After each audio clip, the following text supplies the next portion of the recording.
Welcome back to You're All Doomed, the podcast that went through the Friday the 13th movies 13 minutes at a time, and now we are picking our way through the fan films. I'm Brian. I'm Tiny Sparrow Greg. And this episode, we are talking about The Fall of Camp Blood, the sequel to The Spring of Camp Blood and The Summer of Camp Blood, and the prequel to The Winter of Camp Blood. I do like your Tiny Sparrow comment. We'll definitely cover that at the end of the episode. So this movie opens up on July 19th, 1984, and we open with a news report. A reporter is on scene covering the massacre at the Jarvis party house and says that there were at least 9 people dead, which I did the mental math, and that checks out. It was the 6 kids in the car, and then you've got the twins, so that's another 2, and then Rob in the basement, that makes 9, but they're not counting Mrs. Jarvis, which is interesting. So they're leaning into the vagueness of her death, and then Jason himself. Oh, yeah, I didn't do the mental math. I just assumed that was correct, but that is interesting that they're not counting Mrs. Jarvis. I know the popular fan discussion tends to revolve around Paul from part 2, but I don't know how often Mrs. Jarvis comes up. You and I have talked about it plenty of times on the podcast, but I like the idea that she is not dead. That would be nice. Oh, well, and Gordon, they didn't count Gordon. Gordon? Who's Gordon? Yeah, Gordon. Gordon? We get a moment of Jimbo the dead fuck's arm flopping out from under the sheet on the gurney, which is a nice little callback to part 4. And I like to think that it was actually Crispin Glover doing that little scene. Because what else does he have going on? Yeah, I wanted to point out, too, that we've brought this up over the years on the podcast about how we often, in these movies, like the actual theatrical movies and even to some degree the fan films, you're seeing the crime itself happen, but you don't necessarily see a lot of the aftermath, the morning after, the investigation, like that type of stuff. You get like little glimpses of it. So I kind of liked stepping back and being like, okay, it's right after the final chapter. It's the morning after. The cops are there. They're cleaning up the mess. The news crews are there. I do feel like there's a pretty solid idea for a movie in there somewhere where like it's all about the investigation and the cleanup and stuff like that, and not just the crime itself. It would obviously be a completely different type of Friday the 13th movie, but for the ones that kind of like ended on a mysterious note and you don't know who the killer was and things like that, I think like a detective seeking out the clues and all that stuff could be kind of interesting. Mm-hmm. Yeah, that would have been a more interesting direction for like part 5, where, you know, someone seems to be killing people. We don't necessarily see the kills, but somebody's like having to like dig into it, and they find that Jason is dead, and it turns out it's this copycat killer. That might have been a little more convincing than what we got, but of course that's not going to satisfy the expectations of the genre fans. Mm-hmm. So I like that the reporter gets shooed away by the sheriff's deputies because it's still an active crime scene. And I also kind of like that Jason is sort of, I guess at this point, still alive, and they're happy how fucked up he is, and the sheriff assigns a guy to ride along in the ambulance because he does not want the paramedics to revive Jason. That's just like it seems kind of like mean, but it's fucking Jason. It makes total sense that the law enforcement will be like, do not let them bring this guy back. I liked it as well, and I felt like it was somewhat believable. Yeah, apologies to anyone who's listening that works for a small town police force, but I feel like it's something that you would potentially see in a small town where you could get away with something like that. You're not going to see it like in a huge metropolitan area. Yeah, LAPD never gets away with anything untoward. Never. But just the idea of like, look, it's a shame that this guy survived, so let's just end this story while we can and just make sure that he doesn't come out the other end in good shape. And like you said, they send off that one cop to go ride in the ambulance with them, or with the 2 paramedics. You've got a female paramedic driving, and the cop's riding shotgun, and then there's another paramedic in the back of the ambulance that's doing chest compressions on Jason, and the cop in the front turns off the radio and tells the driver to, like, hang a left instead of going straight or whatever. And they're basically going to the lake, which is one thing that I didn't like. One part of the plan that I didn't quite understand was that they wanted to leave him by the lake and die rather than just like not revive him in the back of the ambulance. Like, to me, that seems like the easier route. Like, hey, dude in the back, stop doing the chest compressions. Yeah, there are a couple elements of this plan that I thought were strange. One, I mean, of course, they always have to explain, how does Jason get his mask on? And so in this instance, the sheriff hands the guy who's going to ride along in the ambulance the bagged hockey mask. And I'm like, well, what's he supposed to do with it? Why don't you, sheriff, take it to the dump or something? Or if he was telling the deputy, like, make sure the ambulance goes to this industrial furnace that I know about or something, then he could toss both Jason and the mask in. But you're right, they just drive to the lake, and I don't know why the sheriff would care about Jason. And then, again, to jump ahead to the end, he kicks Jason's body into the lake. Like, why does the sheriff care about Jason being returned to Crystal Lake? Mm-hmm. Yeah, that was the only thing where it didn't quite add up. Like, I totally bought into the idea of, like, hey, we don't want him to survive. Like, that's cool. Then sure, absolutely. Yeah, take the paramedic out of the back of the ambulance and stop. Because it sounds like, for all intents and purposes, Jason is dead, or at least has very poor vitals when he's in the back of the ambulance, because after doing these chest compressions for a while, the paramedic's like, hey, he's got a pulse again, or he's back, or whatever. So he's doing better than he was when he went into the ambulance. So I feel like the better plan is just leave him alone. Like, right. Wait 20 minutes for the ambulance to leave, just like hold up the ambulance driver in some like weird conversation so she can't leave. And meanwhile, Jason's dying in the back, but it's fine. It's not a big deal. I didn't quite understand the logic or rationale behind, like, no, we got to take him to the lake and we got to leave him there. It was almost like some ceremonial, like, this is where he belongs, but the cops wouldn't give a shit about that. Right. I got a kick out of the reaction of the ambulance driver when, the deputy even pulls his gun and holds it to her head to make her, follow his instructions. And she seems remarkably unfazed by this. It's sort of like if he had, like spilled a bag of crackers, and she's like, why did you do that in my ambulance? That's kind of the tone of her response, which I got a kick out of. Well, the cops also, turning on the badassery a little bit too much, because at one point he's like, did I stutter? Right. Which is one of my least favorite things to hear in movies, but it's also not the only time we hear it in this movie. But yeah, the ambulance driver is just like, hey, dumbass, the hospital's straight ahead. I'm not turning right. And she's got a gun to her head the whole time. And that's when he's like, did I stutter? So it happens again. I forgot whether they were watching an episode of The Office where Stanley says that to Michael Scott. It's a different timeline, Greg. Oh, okay. I did think that they got a pretty good lake. We get a shot of it when they arrive, and it it's nicely wooded and fairly large. So I was pleased with that. Agreed. Yeah, we got a couple of shots of it. I think it was filmed in somewhere in Wisconsin. And for once, I was like, I buy it. Looks like Camp Crystal Lake. I'll take it. I also, when they stop and they get out of the ambulance, I laughed. It reminded me a little bit of Adrienne King in the first movie. This deputy is doing a lot of hand and arm acting, and she was kind of doing the same thing as she was getting up to speed in the first scenes of part one. Jason wakes up, and he shoves a hypodermic needle in the EMT's eye. Would that kill you? I mean, my wife has iritis and occasionally has to go to the eye doctor and get a shot in her eye, and she hasn't died yet. Well, yeah, because what would have been in the syringe? Because it was after the paramedic revived Jason, so it was probably like an adrenaline shot or something. Yeah, like some kind of like therapeutic shot. It wasn't like a sedative or something where if you get too much of it, it could kill you. So yeah, I wondered that too, because it's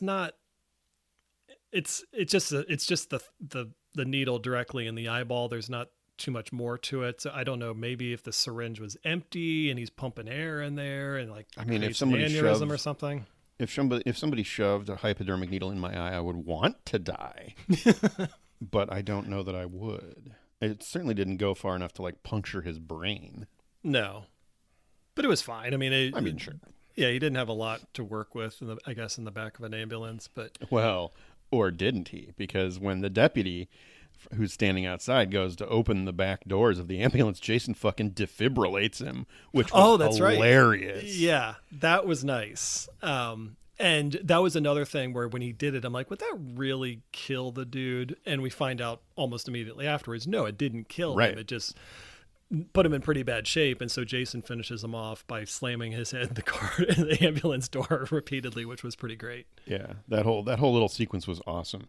The driver, she tries to radio for help, but Jason grabs her and gouges her eyes out with his thumbs, and we get a decent shot of her laying with the empty sockets in front of the camera. But yeah, I thought that little that little surprise of Jason busting open the doors and laying the paddles on the guy. I think he did it like to his head. Like it was pretty awesome. And the thing I loved about it the most was that I like to picture Jason was waiting to do that. Like he's looking around the back of the ambulance, like, what can I use? What can I use? And he finds the defibrillators and he gets them in his hand and he's just like waiting for the guy to open the door. Cause like as soon as the door opens, like Jason pops out and it's like, boom, and just like zaps the dude's head. So he's like, yes, I got him. Yeah. I picture Jason in the back, like with the door still shut, like reading the instructions for how to deploy the paddles and everything. And like, oh, do I put the jelly on? And yeah, he's like rubbing them together, get him charged. If Freddy had done it, you'd get clear. Yeah, exactly. Clear, bitch. Right. So then it's a time jump to 1 year later. So I guess it's July 19th, 1985. And a couple of kids are sitting in some sort of car. I'm teeing that up for you, Brian. But oh no, I have to admit I'm unprepared. I do not know what the name of the car was. So nice job. I have failed everybody. Everyone is so let down. I mean, I'm sure that if the filmmakers are listening to this, you feel like posting information on the car on our social media. We'd love to know. But anyway, these two kids are sitting in a car making out, listening to a news report about the anniversary of the killings and how like Camp Crystal Lake is going to get bulldozed in some big ceremony or something. But of course, they're sitting right in front of the Camp Blood sign. At least it's not laying on the ground. True. That yeah, it's not revealed under like, a pile of leaves or something. But there was an angle here that I don't think we had heard about before that I kind of liked, which was that the legend of like what had happened at Camp Crystal Lake had kind of turned into a blame game on Tommy Jarvis and not so much Jason. Right. And they were like, no, Tommy was the crazy one. He was the one that killed all those people. It wasn't Jason. Like, how could Jason come back? Jason drowned in the lake. And so it kind of like it had been twisted and perpetuated by people because like we hear a number of people kind of say like, no, it was Tommy Jarvis. And I think at some point in the movie, it may have been actually the reveal of the Camp Crystal Lake sign. Someone had graffitied over Camp Crystal Lake and it said Jarvis did it. And it was kind of hard to read, but it was like, that's an interesting twist that we haven't really heard. Like we know Tommy had some issues after the final chapter because we saw him in A New Beginning. But in terms of like townsfolk talking about the legend of Camp Crystal Lake, we hadn't really heard a lot of people blaming Tommy Jarvis before. Yeah, you're right. I mean, that is a cool approach. I feel like it would have worked better if this had been more than 1 year later. Because, I mean, he's still just a kid at that point. He's still like, 12 or 13 years old. If this had flashed forward to like 1988 or something like that, that might have held up a little bit better. I also was expecting that to pay off in some way, and it doesn't really go anywhere, at least in this particular fan film. Maybe they've got some idea for another fan film they could do, but yeah, I was surprised that they introduced that, and then it just didn't really go anywhere. Agreed. We should also point out the names of the people in the car because we try not to keep track of all the people, just because it can be difficult when you don't know, when you can't differentiate them by the actors that are playing them, because these are just, random people that are playing them. But in this case, the dude is Jesse, and the girl, her name is Jill.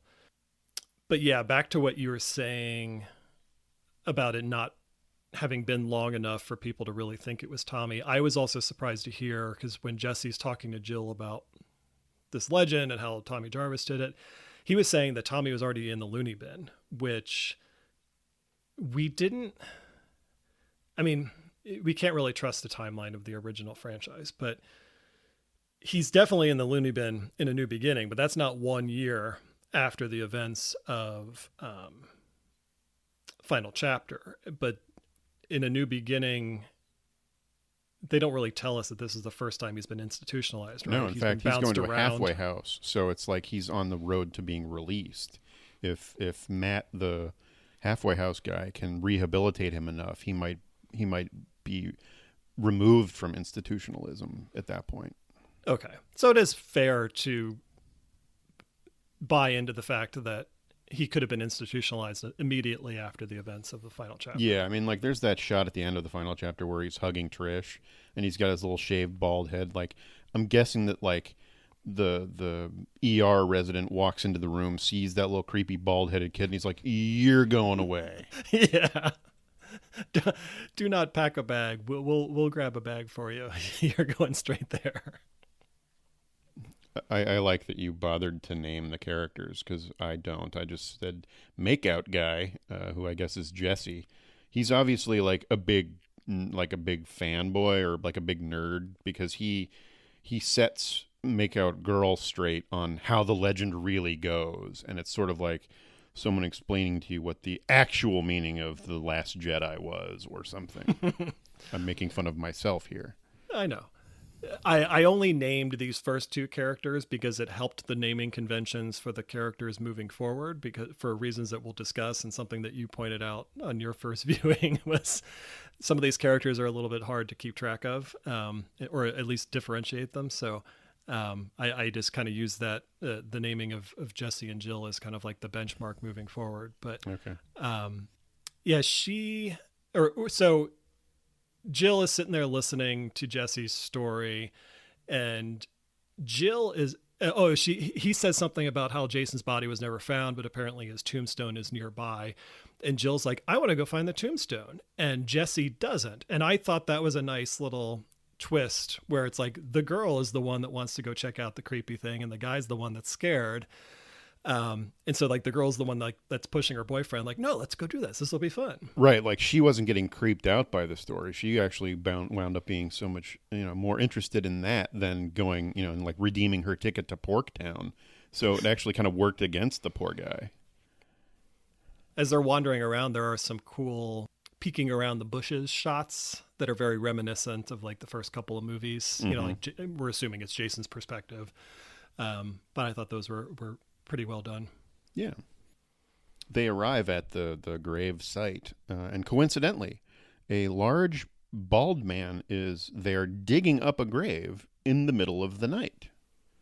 I did think it was weird that it was in the middle of the night and he was digging.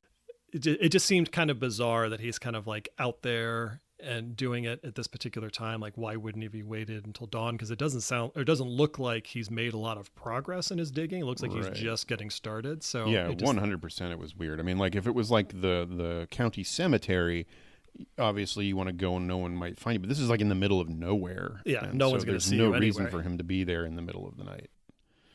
They get creeped out and they run away. I'm surprised he didn't see their flashlights, but they decide not to stick around and watch this guy work. So they take off back to the car. But unfortunately, Jason is also around, and he's got an axe, which he deposits in Makeout Guy's shoulder, supposedly killing him.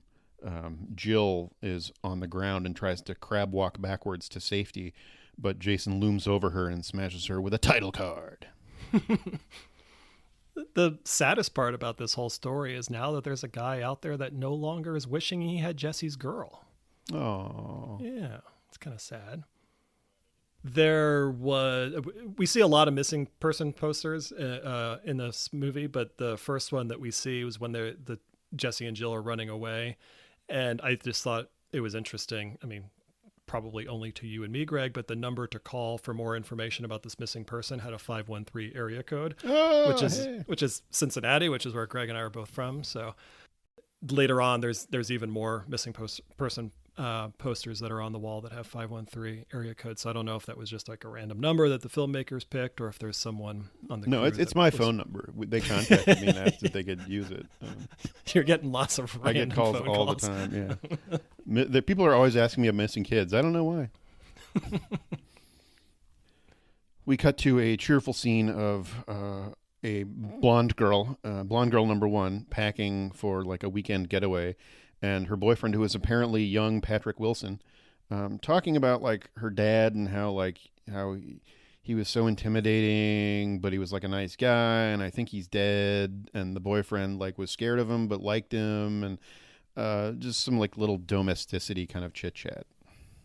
That was another thing that I don't feel like got paid off later, because the introduction to this character, this girl, is that she's looking at this picture of her dad and some other dude that I don't think we ever see. It must be her brother or something. Maybe it's like the dad from Sleepaway Camp. Well, no, now I'm wondering, are we supposed to think that he's one of the missing people or one of the people that were potentially killed? I don't know if they ever touch on that, but like they never say how he died. No, And- I mean, and it comes to nothing.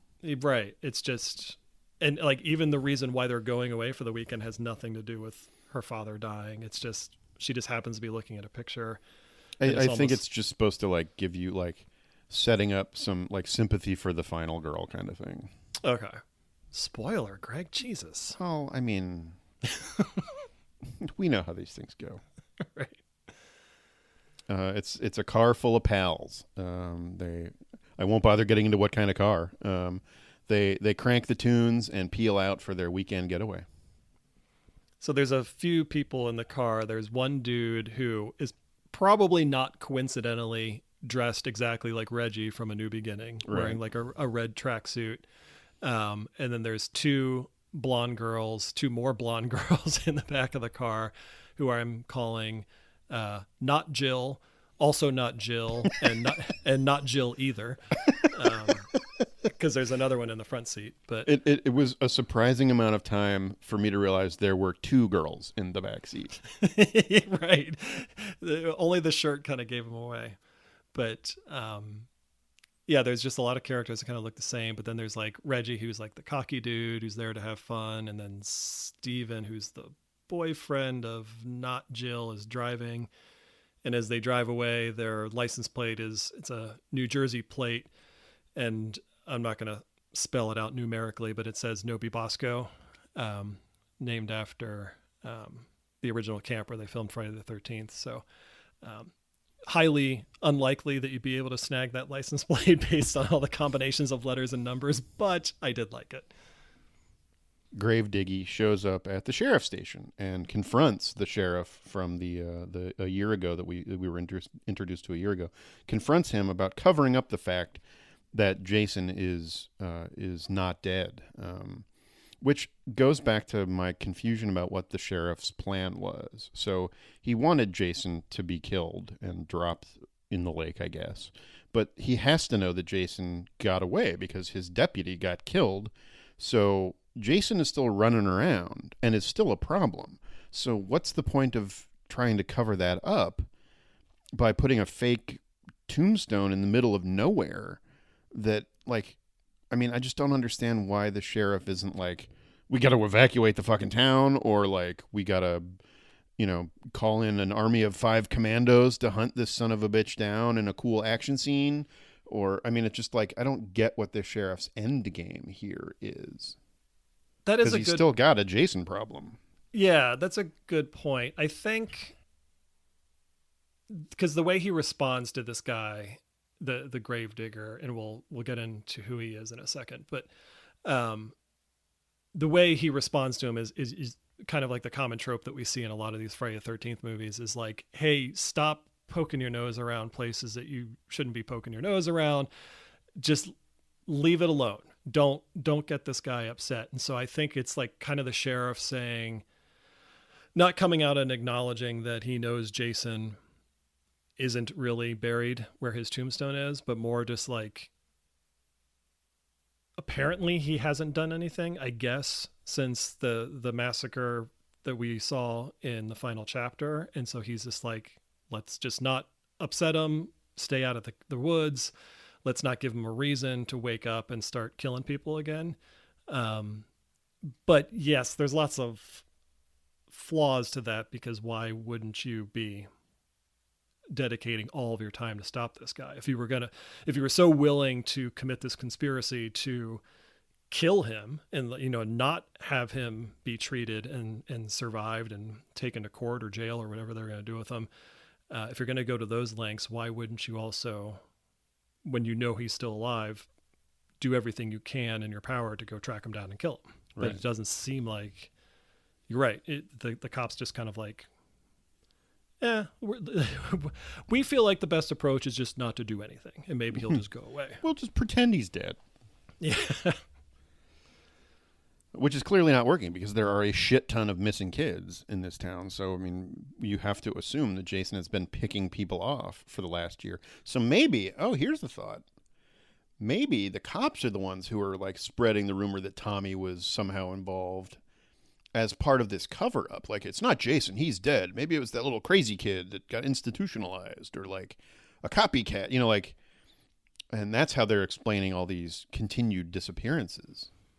That could be, yeah, because there are a ton of missing person posters in the background, and I didn't look at all of the dates, but they're recent. They're within, in terms of the timeline of this movie, they're all within like 84, 85. So yeah, I'd buy that.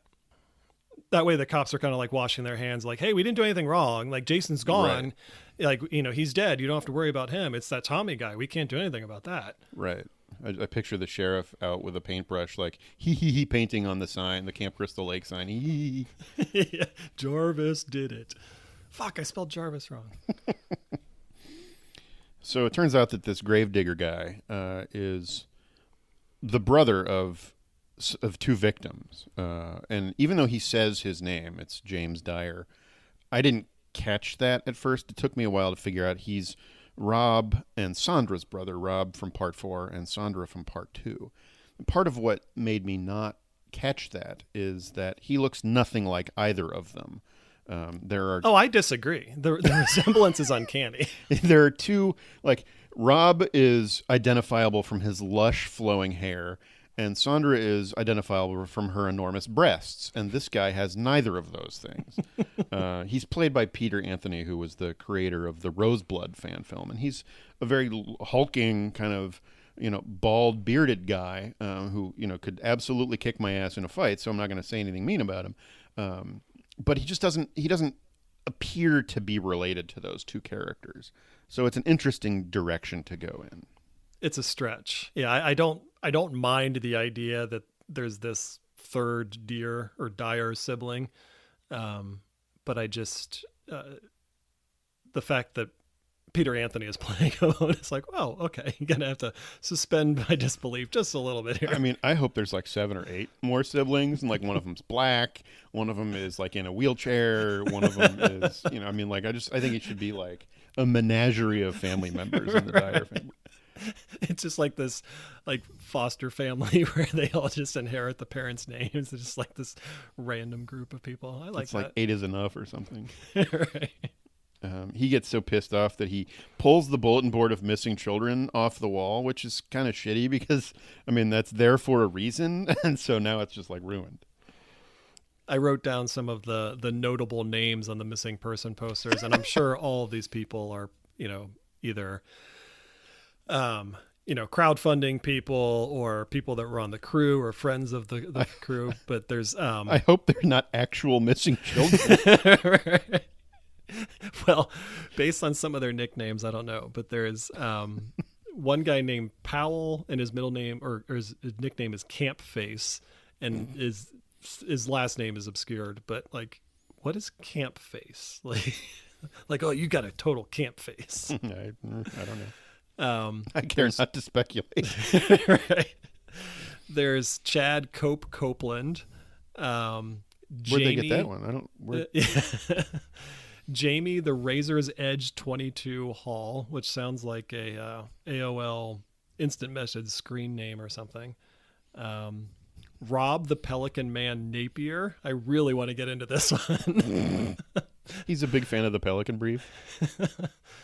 And then Joshua OG Chris Redfield Riddlespur. And I happen to know Chris Redfield is the main character in the Resident Evil games, but apparently Joshua here is the original Chris Redfield. So I got it. And Brian Mein Kampf Welch.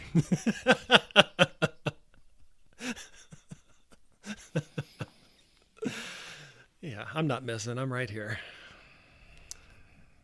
Then we cut to Camp Crystal Lake. We go to a cabin, and it's hold on. Well, do we? Do we? I mean, this felt to me like it was like a rural neighborhood on a county road. Like you can see plenty of other buildings around. I mean, there's neighbors, for fuck's sake. This did not feel like, and there's not even like, they're not in the woods. I mean, it's just like, it felt like a farming community or something. That's true. Yeah, I was trying to be generous. Well, I mean, sure. Right. You know, you're right. It is more like a house that you would see off of like a state road in like rural, in this case, it's probably rural Wisconsin. So it makes more sense. It definitely does not at all look like a campsite. In fact, you never really get like an establishing shot of any of these buildings. You're just kind of like seeing the front of the house as they pull up and everything. But yeah, it seems like they're more like little houses that are along the lake, especially when the neighbor shows up in a little bit. Yeah, I mean, we're going to get into this. I mean, this is a horror movie podcast. We've now talked about 13, 12 real horror movies and then like countless fan films. And the scariest fucking thing that has happened in any of these is the guy that you went tubing with as little kids showing up to say hello when you've just arrived with your car full of pals to talk about your tubing adventures. And he's a big bearded weirdo. And I mean, I'd be like, no, I don't remember that at all. No, I don't know who you are. And I would get in the car and I would drive away. Yeah. He's up there with Busboy from part 1 in terms of like suspicious characters that you just want to stay the fuck away from, because he's way too friendly. He's way too excited to see someone that he apparently has not seen in probably 20 years at least. Right. And remembers way too much. And he's like that guy you went to high school with who just can't let it go and is constantly bringing up, hey, remember in English class in sophomore year when this happened? And you're like, no, dude, I have no idea what you're talking about. I mean, I'm the one that told the story of us on the bus, so I guess I can't really talk. But yeah, I mean, he's like, I picture him having a whole bunch of unsent letters that he's written to baby Patrick Wilson that he's saved over the years. Like, hey, tubing buddy, I wish we were still in contact, and I've got the tube ready to go whenever you want to stop by. If you know what I mean. So yeah, we're already talking about the neighbor, but there's some other stuff that happens too. One of the blonde girls, the one that I call also not Jill, drops a condom, and it's a Chic condom. And as far as I can tell, Chic was a real brand of condoms, but the only thing I could find was a vintage box of Chic condoms from the 1930s. And just feel like it's worth pointing out, don't buy vintage condoms. Probably not a great idea. Yeah, so she's definitely got plans to hook up with the guy who was sitting in the back seat. Yeah, or the not Reggie or whatever we want to call him. Steven, after kind of teasing the girl about dropping the condom, goes back to the car and pulls out a guitar case out of the trunk and hands it to the other blonde, not Jill either. And she's wearing an AC/DC shirt. And this is one piece of research I did do. I completely avoided any of the cars for some reason. But the t-shirt she's wearing is from the Fly on the Wall tour that AC/DC did. But that tour didn't start until September 1985. So she technically shouldn't have this shirt since it's only July 1985. So kudos for picking a 1985 shirt, but you're a few months off. I'm just Or glad they didn't choose the wrong Van Halen shirt, because you would be all over their ass. this episode would be at least 3 hours long of me explaining why that would be unacceptable. But she's talking about, so the girl in the AC/DC shirt is talking about how she should probably go inside and start practicing guitar because she's got a gig at the casino bar next week. And this comes up a couple of times, and I'm just wondering, if you're so concerned about practicing guitar the whole time, why did you come on this trip? Like, she doesn't want to do anything that everyone else is doing. She just wants to practice the guitar. So it's like, well, why are you here? So why are you here? Yeah, that was strange to me, and it felt like this gig was like going to be part of the ceremonies, because we learned that the camp is going to be leveled in a week's time, and I feel like, is she putting on like some sort of show? Like, has she written some power ballads about the camp that it's going to be torn down? Because I hope we get to see that. That's the sequel, the Winter of Camp Blood. But yeah, so there's like, I mean, we're learning some things about these characters, but not a lot that really adds anything. And then the creepy neighbor that you mentioned, he gets called off screen by his wife, who is like, Danny, where's the corkscrew? So it's like, oh, I get it. I mean, I would have liked that more if we hadn't already had a corkscrew reference. It was just like one bridge too far. But at least it mercifully ended the terribly uncomfortable encounter. So I was happy that it occurred. Well, Steven was happy too. He's like, thank God. Yeah, the look of terror on Steven's face the whole time was hilarious. Right. I mean, it really is just like running into someone from high school that you weren't expecting to see, and like that awkward moment of like pretending to be happy, pretending to be excited, but just secretly thinking, when is this conversation going to be over so I can go to Auntie Anne's and get a pretzel? We jump away real fast back to James Dyer, who is getting pumped up to go kick Jason's ass, and even yells like, "Final chapter, motherfucker!" And it's like, well, not really, because the last movie was the final chapter, even though it actually wasn't. So this is the final chapter? That was strange. He's in like a workshop or his garage or something, and he's clearly obsessed with, finding his brother and sister, which is fine. And he also has missing person posters hanging on his wall, and so I was looking at those as well. And some of the ones worth calling out, there was one person named Adrian Steele, which is obviously a I don't get tribute. It. I'm not even going to spell it out. And then there's a guy called, he has the same exact nickname as you, Greg, Roland Bone Daddy Longoria. And then there's a guy called Jarvis LMI Guy Goo. And I don't like, what is LMI? I mean, we could sit here forever and come up with what the LMI acronym could be, but it just seemed like a weird nickname to kind of throw on there. And then obviously there was missing posters for his brother Rob and sister Sandra. Neither of whom are missing because they know they were dead. Very true. Well, no, to be fair, they're not missing person posters. They're pictures of his brother and sister. So, I'm guessing they were like production stills from part 2 and part 4.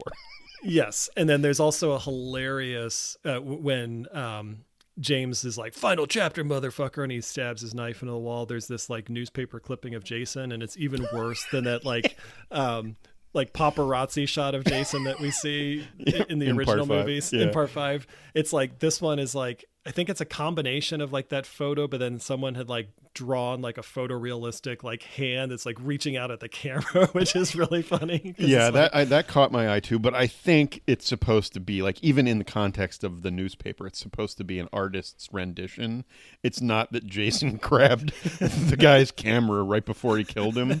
like when Chief Brody gets a picture of the shark in Jaws 2. Well, I like both versions where it's like it is the final photo that Jimmy the photographer took, or it's just like artist rendering of the last thing that someone probably saw. That should be our lost Friday the 13th movie. We make the saga of Jimmy the photographer, and he's doing the investigations of one of the crime scenes, and then it ends with him getting, Jason reaching for the camera. It's kind of like a Blair Witch Project ending where it's just Right. like the camera hits the ground, but it's like still snapping photos away, like Right, and then the end credits play over the published photo, and so you're like, oh, Jimmy got his job done after all. Fly away, tiny sparrow. After that moment, we cut back to the girlfriend, not Jill, and baby Patrick Wilson sitting on a dock, looking out at the lake, and chit-chatting some more.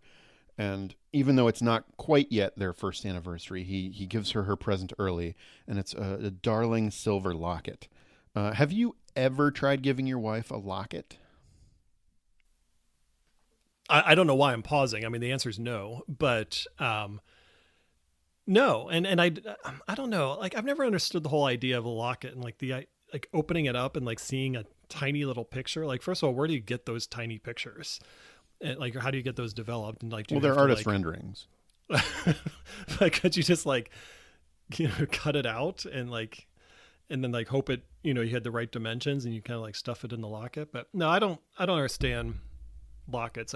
Even like when our dog passed away, like that would probably be like the closest thing. We'd be like, oh, wouldn't it be nice to have like a little picture of her? But like, no, like I got my phone. I'll just look at a picture of her on my phone. I don't need a little chintzy necklace with this like, 1 centimeter by 1 centimeter photo of her. There's a lot of locket giving in the Friday the 13th movies. And yeah, I mean, like, it feels like something that you would give your girlfriend in like 7th grade, not like as a romantic anniversary present as an adult.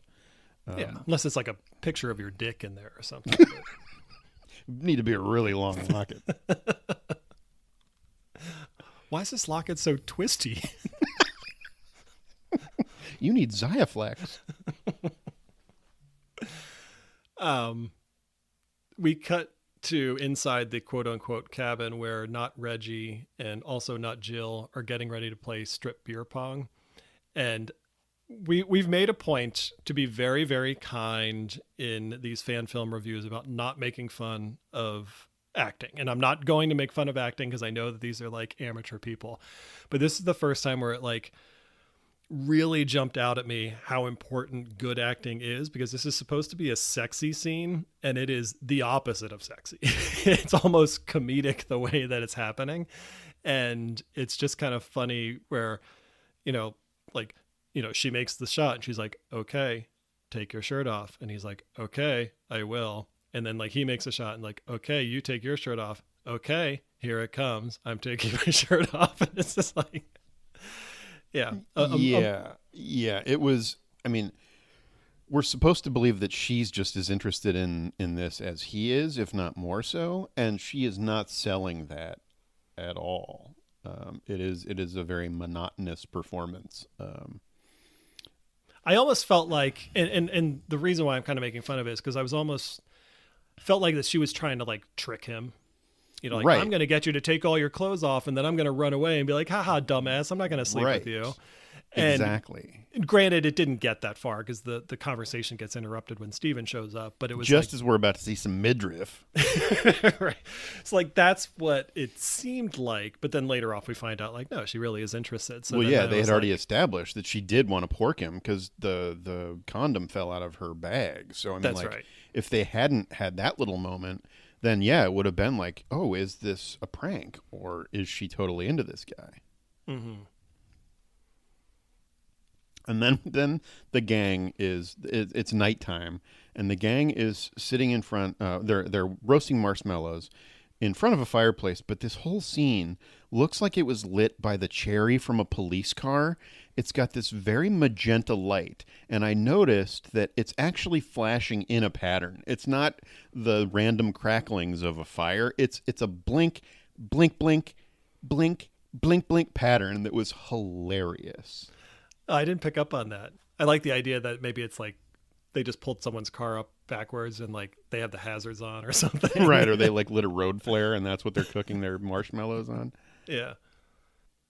we do get another retelling of the, what happened at Camp Crystal Lake, which is strange because like we already got it with Jesse and Jill at the beginning, but they're doing it again. And they're also establishing or trying to establish that Tommy Jarvis is the killer. And Steven's the one telling the story. And the weird thing about it is like, he's telling it as if like it's fact and that Jason's dead and Tommy was really the one that did all these killings. But then at the end, he kind of like starts laughing and he's like, I'm just kidding, guys. Kind of like at the end of the campfire tale in part 2, where was it Ted who jumps out and he's like, bah! And like it just kind of like kills the moment. But even Paul kind of like bookends it by saying, all right, guys, but seriously, be careful out there. You don't know what's going on.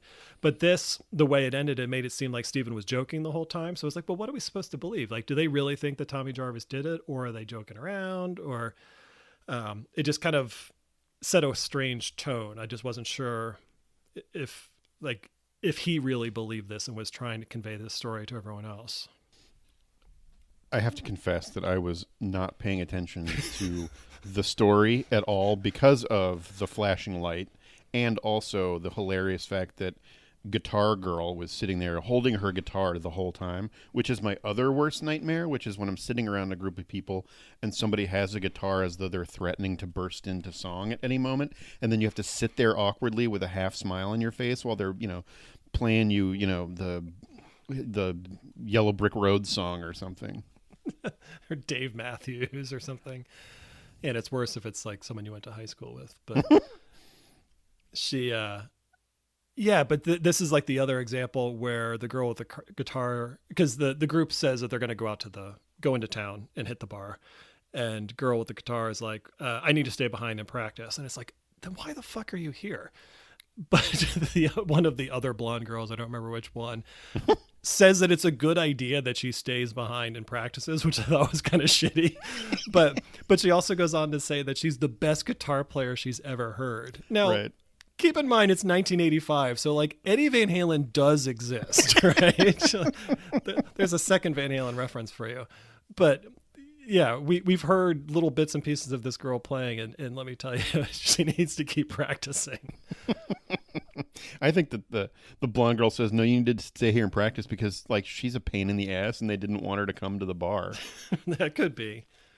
There's one thing that the guitar player says that probably no one picked up on, and it could have been unintentional, but she says to Steven and not Jill, who are going to go to the bar, she says, have a drink on me.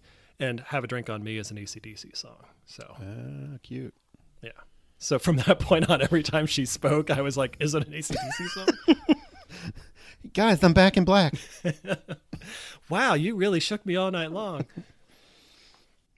Meanwhile, tubing neighbor guy is beering it up in his garage, pawing through a box like he's looking for old Star Wars Legos or something. He tosses a hammer on the floor, turns around and picks something else out of the box, but when he turns back around, the hammer is not laying on the floor anymore. That's because it's in Jason's hand. So even though the garage door is closed, Jason has somehow materialized in this guy's garage. And as far as I could tell, it was an empty garage, so there was no car that he could hide behind. It was just like this wide open garage. And this neighbor dude, he's drunk. He's polishing off a six-pack or something. He's getting hammered. Oh, nice. I like that. But yeah, it was one of those. I mean, we see this in the real Friday the 13th movies too, where it's just like, how did you not see Jason standing right there? Like at least, maybe there's like a non-car door to the garage too, a way to get outside without having to open the large door. But it's just like it's brightly lit. Jason thumps around all the time. It was very surprising that the guy got caught off guard like that. Mm-hmm. I will say, I think that this Jason looks pretty damn good. Agreed. Yeah. He looks very faithful to the Ted White version, which makes sense because this is supposed to be, shortly after part 4. But he looks great. I agree. Yeah, he looks really good, and the mask looks great whenever he has his hockey mask off. His face mask looks great. And in terms of like body proportions, which I think are also important with Jason, he's the right size. He's not too big. He's not too scrawny. So yeah, I did like Jason in this one. We move along to the group at the bar, which to me looks like it's somebody's parents' basement. I mean, it looks like there's even a bedroom door in the background. But we quickly established that the angry James Dyer has also showed up before we cut back to the tubing neighbor's house. And I feel like that cutaway kind of robs this little pair of scenes of any suspense at all. I feel like they should have cut right to the guy's wife coming home with the power out instead of cutting away to the bar first. And yeah, it kind of threw me off. It was a jarring series of edits.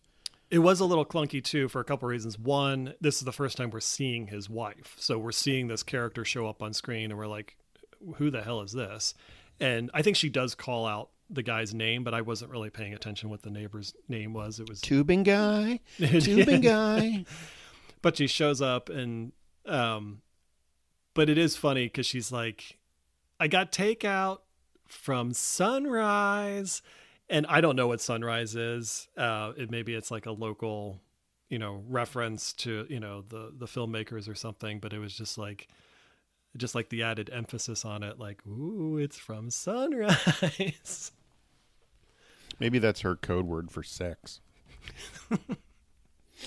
She's peeping around with a flashlight and winds up running into Jason. And then does this like hilarious little, tries to poke him in the tummy with the flashlight. That's her defensive move. And in response, he kicks her ass through the door. See, I thought it's not clear, so it could be either of these things or neither of them. But I thought that she kicked him in the balls, and you just don't see her actual kick, because it does kind of look like she lunges at him. And I honestly thought the same thing. I was like, did she just poke him in the belly with the flashlight? But I'm like, well, that's kind of stupid. And then with the subsequent kicking through the door, I was a little confused by what happened there, because I was like, how is she on top of the door? And so I had to rewind it. And then when I rewound it, I was like, and it kind of looks like she might just be kicking him in the balls, and you just don't see her lower body. Right. And then he's like, oh, you try to kick me? Well, here you go, bitch. Right. That's why I kind of connect, gotcha. The appropriate response kind of thing. But I did like the kicking her through the door and just having her end up in the other room on top of the door. That was pretty great. Yeah. It cuts away on her screaming, so we don't see what happens to her, but obviously she gets stomped or something. And we're back to the bar where the two guys are kind of talking about their history of barroom brawls that they've been in. And oh, maybe don't get into trouble this time.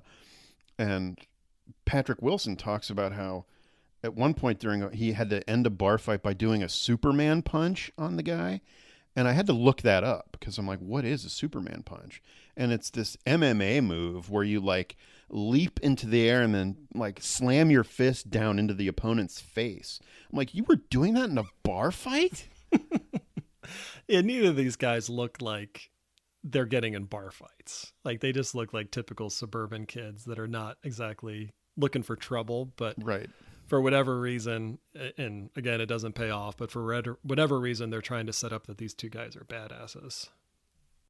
The beer pong couple goes for a walk at the lake, so they're obviously going to get to Pound Town. But Patrick Wilson and blonde girl number one stay behind, and some local tough guy gets in Patrick Wilson's face.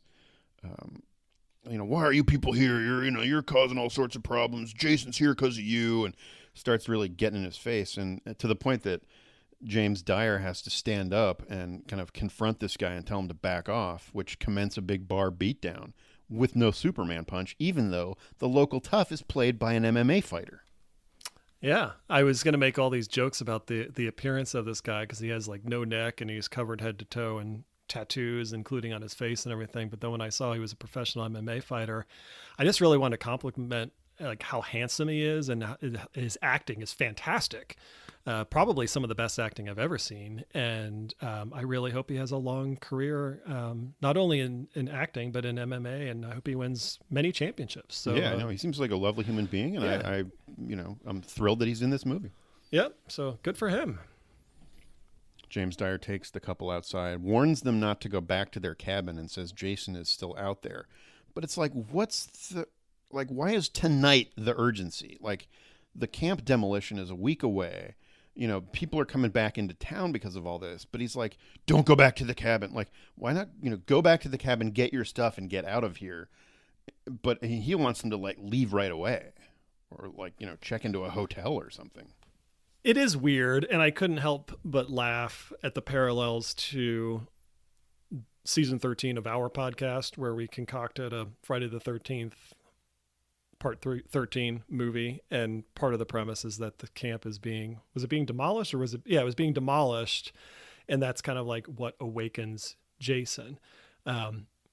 With all due respect, I feel like we did a better job of explaining why Jason's coming out, but yeah, there is a weird sense of urgency, and it's like, why would Jason be coming back to these cabins? Again, we haven't really gotten any kind of establishing shot of what this area looks like. Is it just tubing guy and Steven's cabin next door to each other, and that's it? Because that's all we see. I mean, kind of see, but like those are the only characters and locations that we see. So it's just like, I don't even know what the inciting incident is for Jason in this one. Like, who's his first kill? Is it tubing guy? In 1985, apparently, yeah. So what's he been doing the whole last 12 months since he escaped from the ambulance?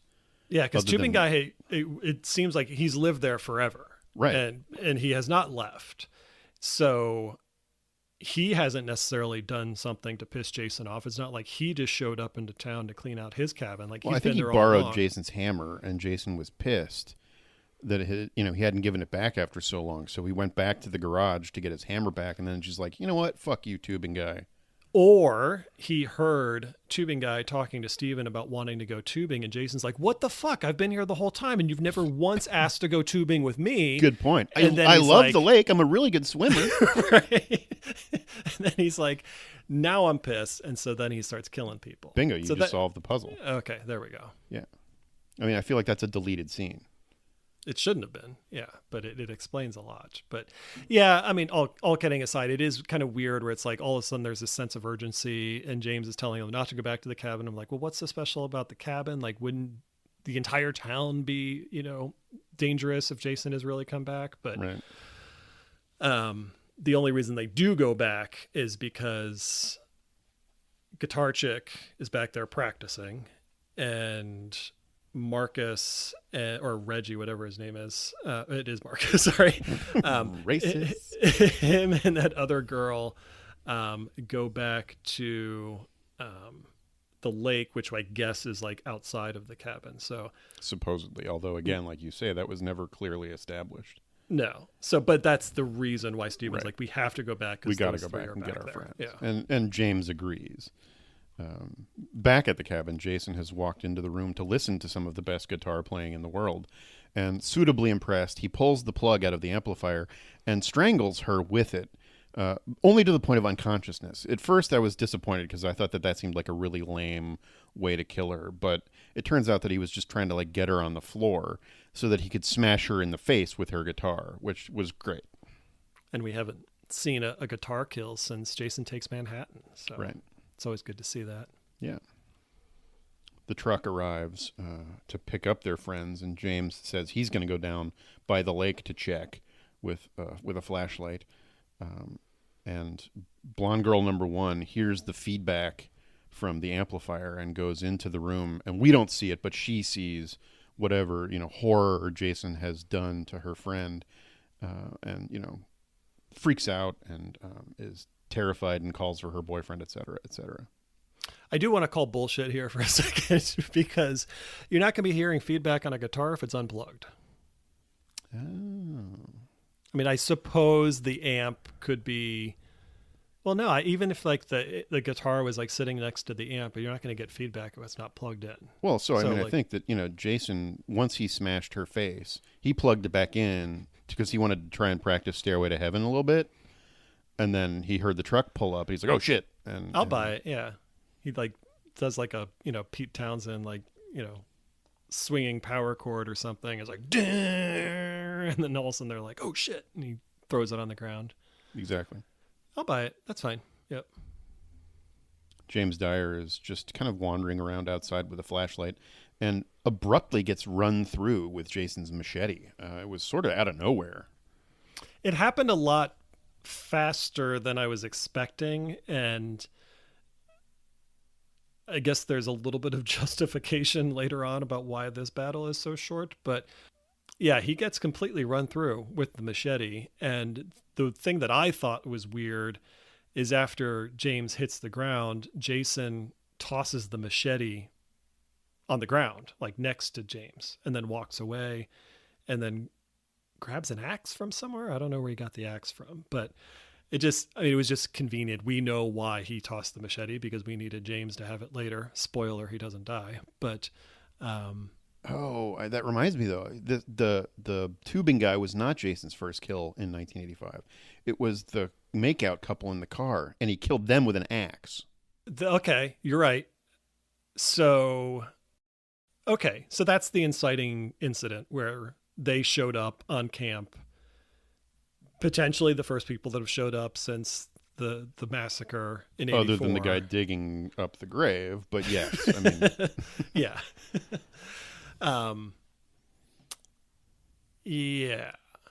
Yeah. Still, it's a little strange. Meanwhile, the beer pong couple is fucking in what appears to be just a random tent that they found. I mean, it's so like dirty and gross looking that I feel like it was just there, and they're like, "Oh, that looks like a good spot." Well, plus they wouldn't have brought a tent because they're staying in a cabin, right? Unless it's just a fuck tent. That's why it's so gross. Like, hey guys, you can come to the cabin, but you got to fuck outside, okay? Was the word chic on the tent? Like, did she bring that too? It's just like a branded, like people, like person condom that you just climb into for protection. Jason interrupts their fucking and kills them both, kind of semi off screen, and a spatter of blood hits the lantern and then like sizzles away. I'm tempted to try that somehow. I want to see if that happens when you splash blood on a lantern. How hot is that fucking thing? It seemed really hot because it was like instantly boiling. So that just seems like a factory recall for that lantern because you wouldn't want to be carrying something that was that hot. But well, on the other hand, it was hot enough that both of those people definitely had sexually transmitted infections, and so that was purifying the blood at least. And then, like, what made me laugh the hardest in this whole movie, we cut to Patrick Wilson and blonde girl number one driving the fuck away. So they go back to the cabin to get their friends. They find one of them dead, and they have no idea what's happened to their other friends or the guy they brought with them. And they're just fucking hightailing it out of town. That's true. Yeah, I forgot that they don't know what happened to Reggie and also not Jill either, whoever it was. Yeah. And we don't see them like making the decision like, look, we got to get out of here and call the cops or something. It's just like we just cut to them in the car and it's like Thelma and Louising. They're like, woo, we got away. As far as we know, they're like 5 states away already. And the only way they find out about their condom girl being killed is that her body is laying in the middle of the road and they have to swerve to avoid it, and they lose control and smash into a pole. Well, here's another thing where like it's not really like they're both pretty banged up.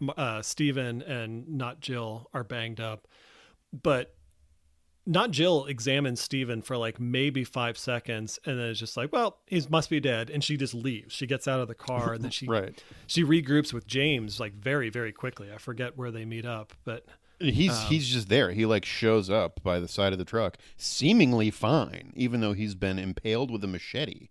And that's like, okay, that's how tough he is. Great. But it's another example of where I feel like Jason is much more thorough than that.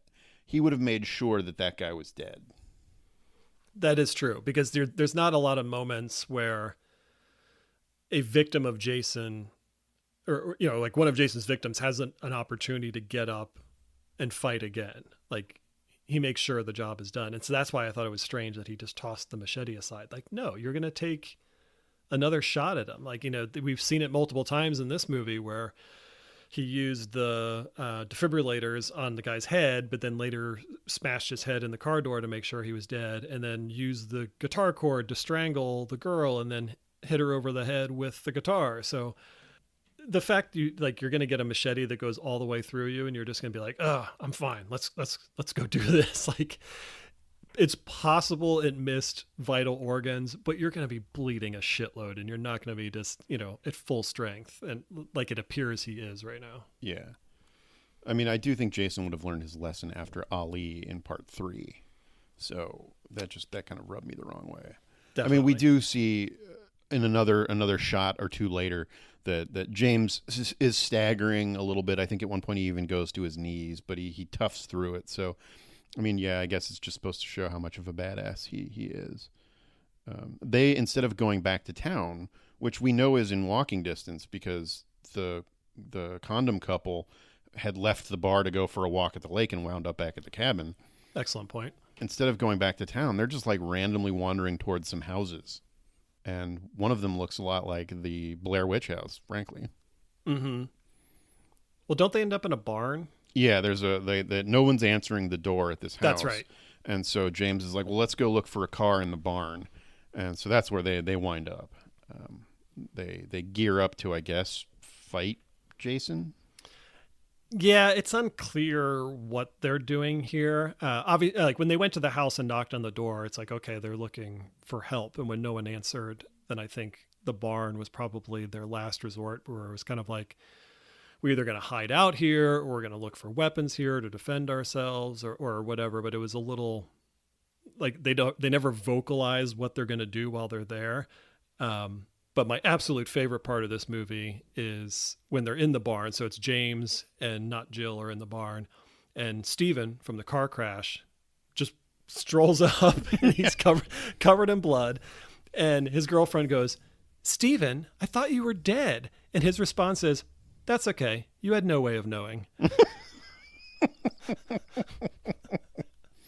It's like probably not the response that I would have, but it was just like, no, it's fine. Don't worry about it. You didn't know that I wasn't dead. Give me my fucking locket back. Yeah. He doesn't last long, though, because Jason runs him through from behind. And this causes James to whip out a gun that he's apparently had the whole time and shoot Jason a bunch of times. It does knock Jason to his knees, and then not Jill picks up a pitchfork and stabs Jason in the chest. And then James also picks up the pitchfork and stabs him once again for good measure. And as this all happens very quickly, and James just decides, oh, he's dead. Time to leave, but I'm going to take Jason's hockey mask as a trophy first. And they just like turn and start walking away like it was no big deal that they just killed Jason with a pitchfork. But as they're walking away, Jason gets up and starts choking James until not Jill stabs Jason with the machete, which I think James was carrying because Jason dropped it or whatever. But there's just like tons of weapons that are just introduced all of a sudden.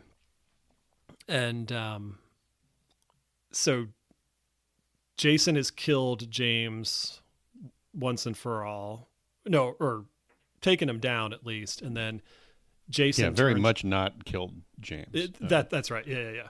And then Jason turns his attention to not Jill, and as he's crushing her head, James crawls over, grabs a machete, and then decapitates Jason while the music from the end of part 1 is playing.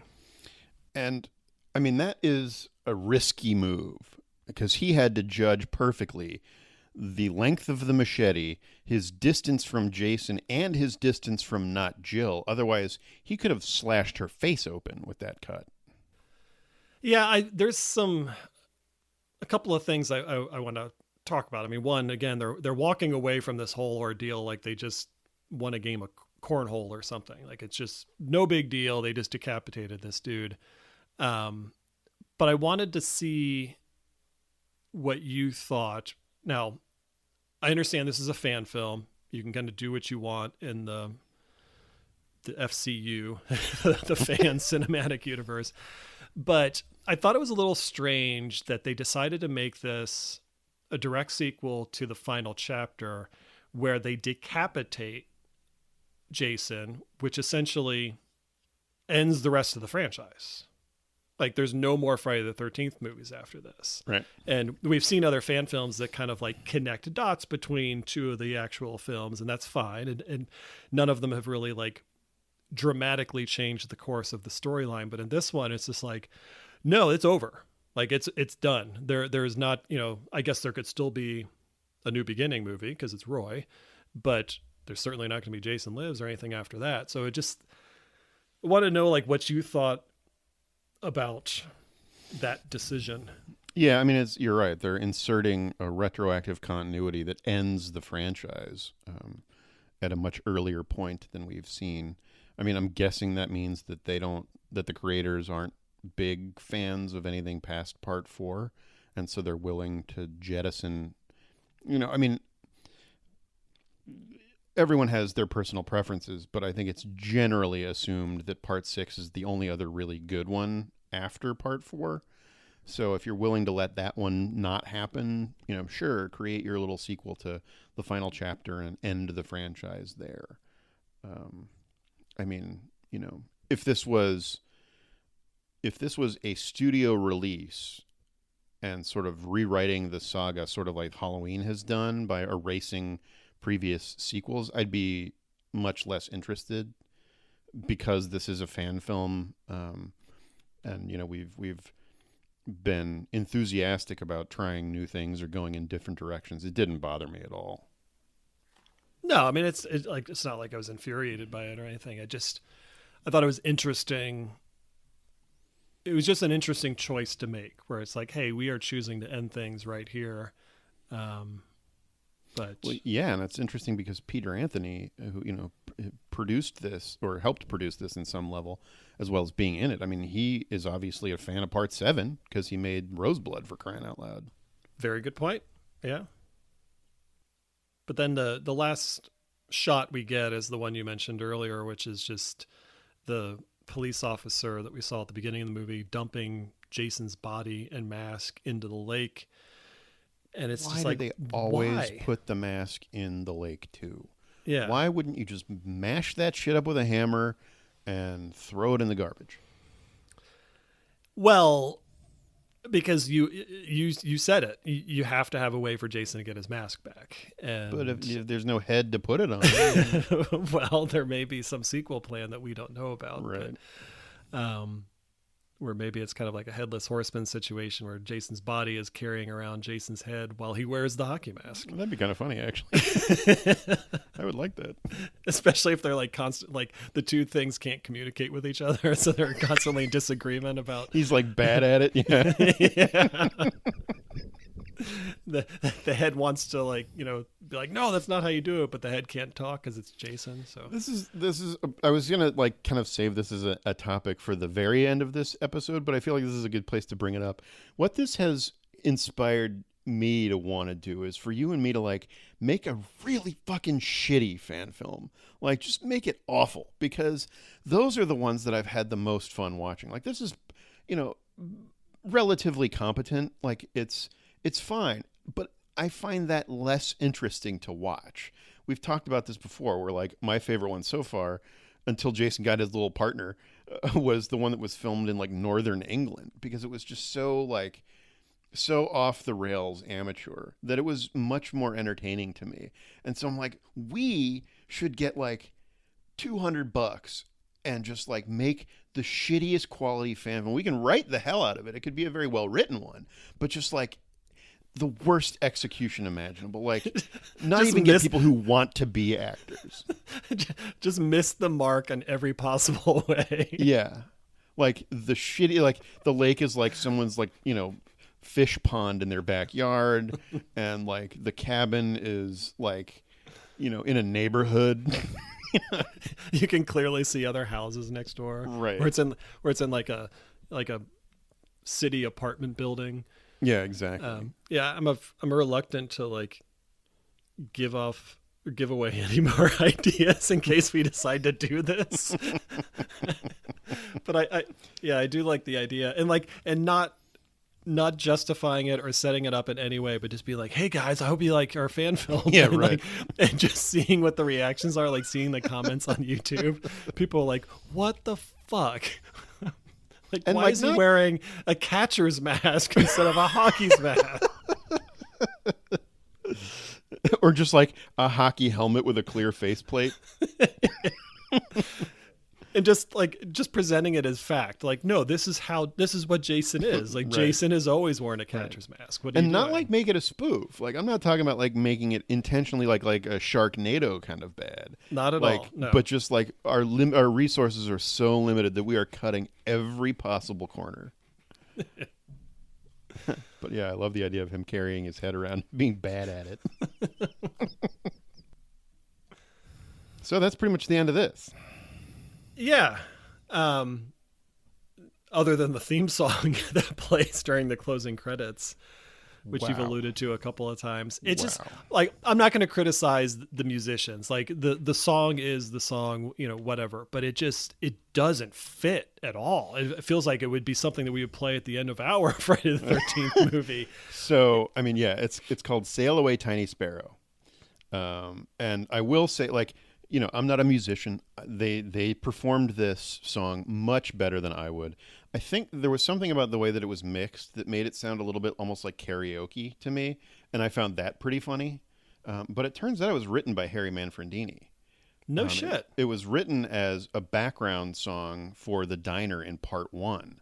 They had wanted to use a Dolly Parton song, but obviously couldn't afford it on their shoestring budget. So he wrote this like knockoff Dolly Parton song, and it's playing in the background apparently. Maybe it got cut. I don't know about that, but it was written by Manfredini for part one. That's awesome. I had no idea. I just figured it was like, I mean, it probably is like friend of the filmmaker's band or something doing a cover of that song. Right. But I had no idea the history of it. So that's cool. Yeah, I mean, I felt guilty learning that because I was laughing at it so much. And then I'm like, oh, well, fuck. I mean, Harry wrote this? But learning why he wrote it, it's like, I don't know, like maybe he poured his heart and soul into this attempt. But I mean, the purpose was to seem like something Dolly Parton might have sang. Okay, that is kind of cool. So I'll tip my hat to that because, yeah, when I heard it, it just seems so out of place. I feel like it was something that would play at the end of like a Savage Steve Holland movie or something, Right. where it was like the tone was off. It was almost like, I mean, this is a terrible comparison, but it's almost like a Blink 182 kind of like pop punk song. And I'm like, well, how does this fit at the end of a horror movie? Right. And usually we're hearing like, heavy metal or maybe just like spooky music. But Well, and who's the tiny sparrow? Is Jason supposed to be the tiny sparrow that, he's sailing away now that his head has been cut off? Like thematically, it makes no sense. no. And that's why I wrote down the lyrics, because I was like, how does this even fit in? But like now that I know that there is a tie to the original movie, then there's no point in making fun of the lyrics because it was sung with a different purpose or a different intent. It was probably like a country ballad, and this has been turned into like a pop punk song. So it's not supposed to work, like, Right. I'm guessing. It's like they win the deep cut award for Right. Yeah, I think it's great. I think that's a really great deep cut. And I didn't even think to investigate it, much like the cars in this one, because I guess I just got lazy. But yeah, nice find. The other music thing that made me laugh was that they did use a lot of score from the previous movies, like a lot of Tommy Jarvis themes and stuff like that. And so in the music credits, they offer credit to La La Land Records, which is the little record label that put out the soundtracks that you've got on the wall behind you. Yep. That made me laugh. And then also I noticed that in one of the special thanks was Gilbert Gottfried. And that puzzled me. I'm sure that, like I said, if anybody who contributed to this movie knows what Gilbert Gottfried brought to the table, I would love to hear what that was. Huh. So yeah, this came out May of 2022. 2022. Had Gilbert died by that point? I don't know, like he may have died while it was being made, or like if it's been, like they've been working on post-production or something before it was released. I don't remember when he passed away. Huh. Yeah, well, there's a mission for the listeners. If anyone can dig that up, that'd be great. Yeah, I didn't pick up on that. That is interesting, and it's highly unlikely that there's just some random second dude out there named Gilbert I Godfrey. would, yeah, with the same voice. This movie was written and directed by Riley Lorden, and as we mentioned, Peter Anthony was in it, and apparently he got pretty badly hurt performing one of the falls, one of the stunts, and they had to halt filming for a couple months to let him recover. So hopefully he didn't actually get run through with a machete. And the other thing, you've alluded to this being filmed in Wisconsin, and it was in fact partially filmed on location in Beaver Dam, which I have been to, because when my wife was a craft book editor, we had to stop in at the headquarters of Nancy Zeman, who was at the time a very prominent person in the quilt world. She's since passed away, but her headquarters was in Beaver Dam, Wisconsin. So we did spend a lot of time kind of like joking around and having fun with this. But what were your overall thoughts on the Fall of Camp Blood? I mean, this was 52 minutes long, I think. And, again, I think that these fan films probably should be a little bit shorter. This one held my attention more than some of the other long ones, partly because I was trying to keep those three blonde girls straight. I don't know. I mean, it was fine. It was a much more conventional Jason movie than some of the ones we've watched recently, which isn't as interesting to me given how many other ones there are out there. We've discussed, I want the fan films to maybe shoot for the stars a little bit more. But it was certainly, competently made as far as these things go. And I didn't have any real problems with it. Nothing made me angry. Nothing made me so confused that I lost interest. It was perfectly fine, and I'm glad we were able to get some content out of it for our show. I feel the same way. Not that anyone is asking me for my recommendations, but like I do look at the names of these movies and try to figure out why did you choose to name it that way? Like the movie we discussed before this, like Jason Unleashed, like there was really nothing that led me to believe that like Jason was pulling a Darth Vader, Rogue One hallway kill, like anything that was just like, holy shit, we have never seen Right. Jason Unleashed like this. So it's like, why'd you call it Unleashed? And then this one, The Fall of Camp Blood, like they really kind of just like glaze over the fact that the camp is going to be demolished. Mm-hmm. And like they're spending more time talking about Tommy Jarvis potentially being the killer, or at least that's what people think.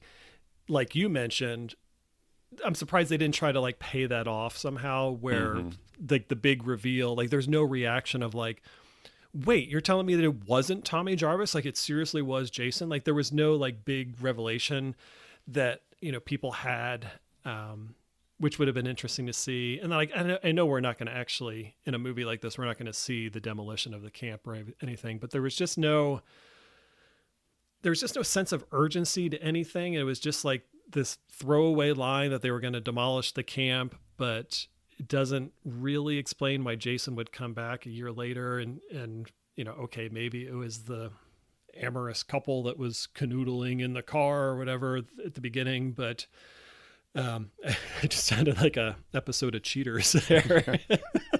At a local eatery. The amorous couple.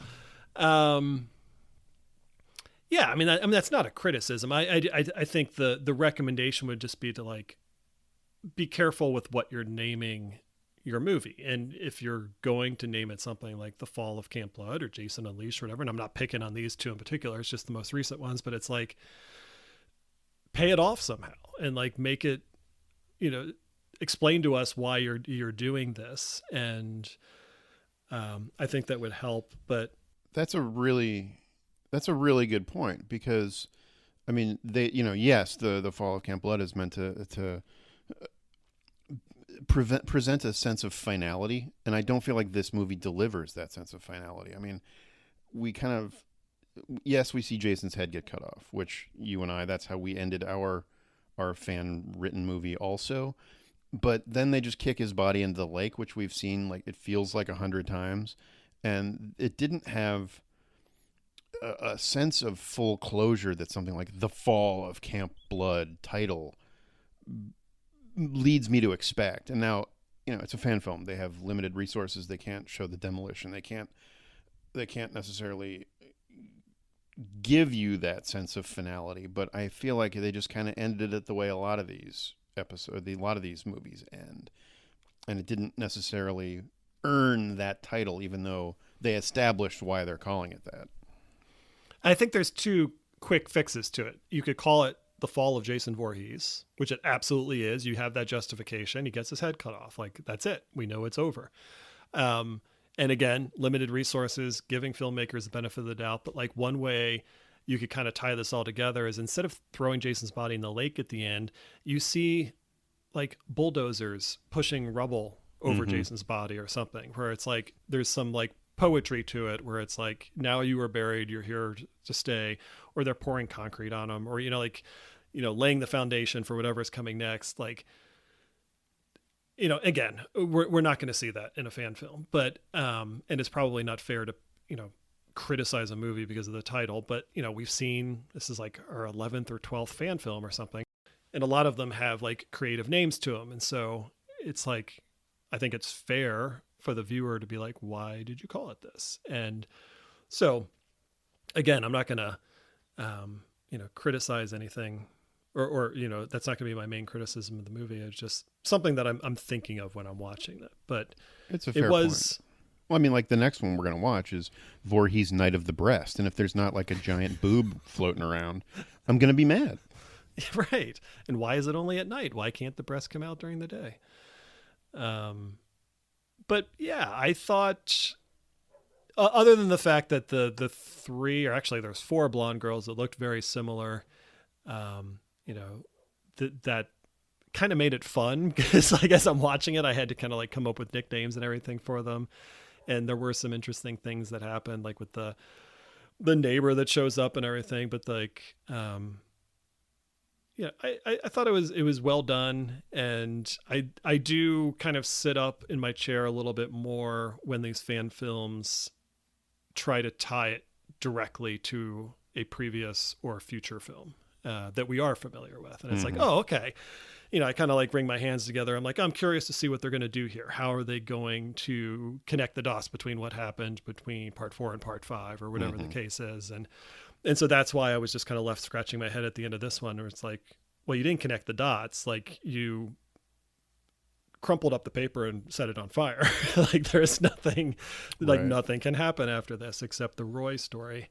So, but it's fun. And, like I said, 12 or whatever movies in, and we're still seeing something new and fun in every one of them. So that's why we're doing this. Next up is Night of the Beast. And so, yeah, I'm looking forward to what that's going to be. But like we said, if anybody who worked on this wants to chime in on social media, we're on Facebook and Instagram, and you can let us know anything that we missed, or answer our questions about what Gilbert Gottfried offered up. And yeah, we'd love to hear from you. So this is normally where I'd come up with some clever sign off before the next episode, but I got to get back and practice guitar for my big gig at the casino bar. So until then, you're all doomed. Sail away, tiny sparrow. Spread your wings and fly to the sun. Catch the wind, don't let your heart belong to anyone. Sail away from all the sadness and the sorrow. Sail away.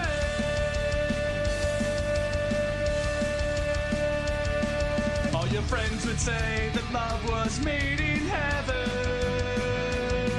Well, the last 3 years have been a living hell. And all your tears are dry, and you have tried to find a way. But there ain't no way as far as you can tell. Go on and sail away, tiny sparrow. Spread to the sun. Catch the wind, don't let your heart belong to anyone. Sail away from all the sadness and the sorrow. Sail away.